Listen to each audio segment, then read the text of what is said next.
and stayed home, my brother, make dhikr. Yes, make dhikr, brother. But is it the truth? How can it be the truth?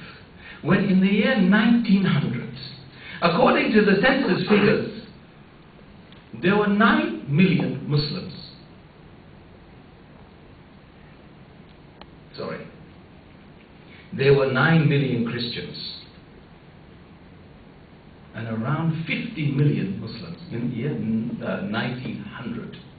In the year 2004, they looked at the figures again,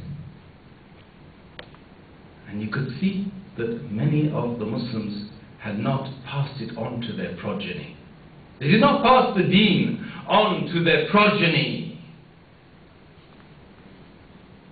their children, their families, their tribes, the nations that followed after them.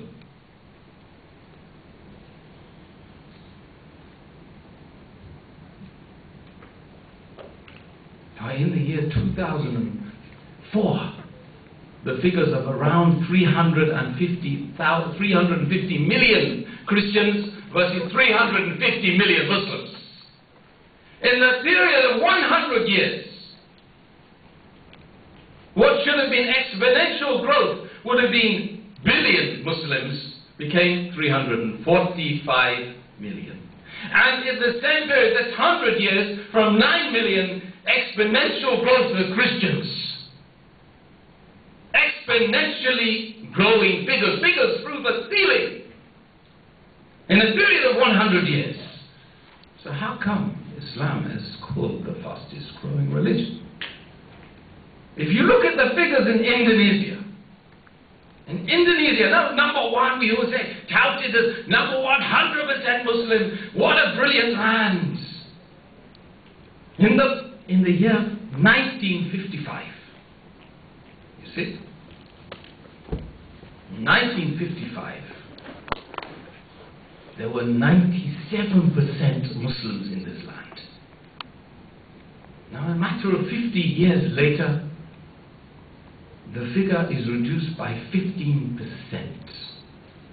50 years, 15%. And these people had left their deen to become Christian.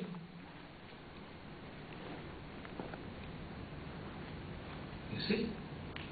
Because we are told that Islam is the fastest growing religion. What does it do to us? We become disabled. Relax, bro. Chill. Take a chill pill, bro. Everything's going to be okay.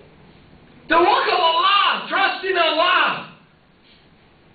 Don't do any of the actions. And this is the serious nature of where we are today.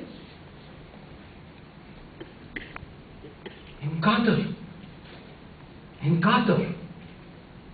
just a few months ago, I visited Education City. And to my horror, I'm hearing stories of how Islam is being lambasted. They are poking fun of Islam in Education City at this moment. They opened up every major university in the world that wants to open up a place in the Middle East in this hub of excitement and knowledge, ilm, that we can teach these Muslims how to be human, how to live a life without religious barbarity. You see?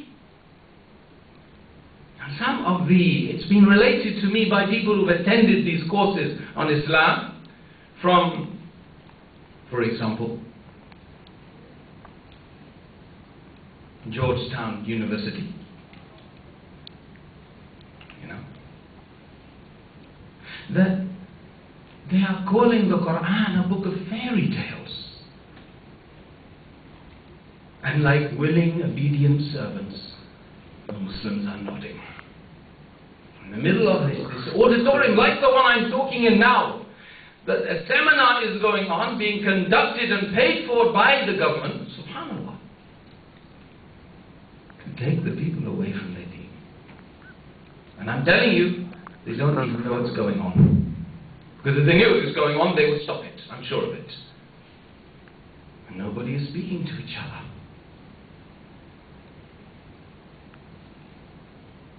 You want to know the challenges of da'wah? You see? So, nafsi, nafsi. Nafsi, nafsi. Your soul is saying, it's alright. Any excuse not to give da'wah, any excuse not to speak to my colleague. You see, because in Dubai, there are 100,000 British people like me here. You see? You see? Not entirely like me, but quite like me. Same colour skin and, you know, same accent, old chap.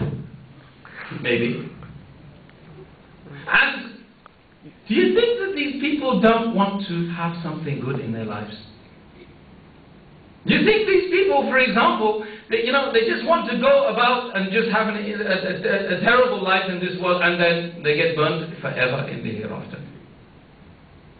Do you think that? And why is it that the Prophet Muhammad sallallahu alayhi wasallam with his righteous companions, the day that he received the Quran, Iqra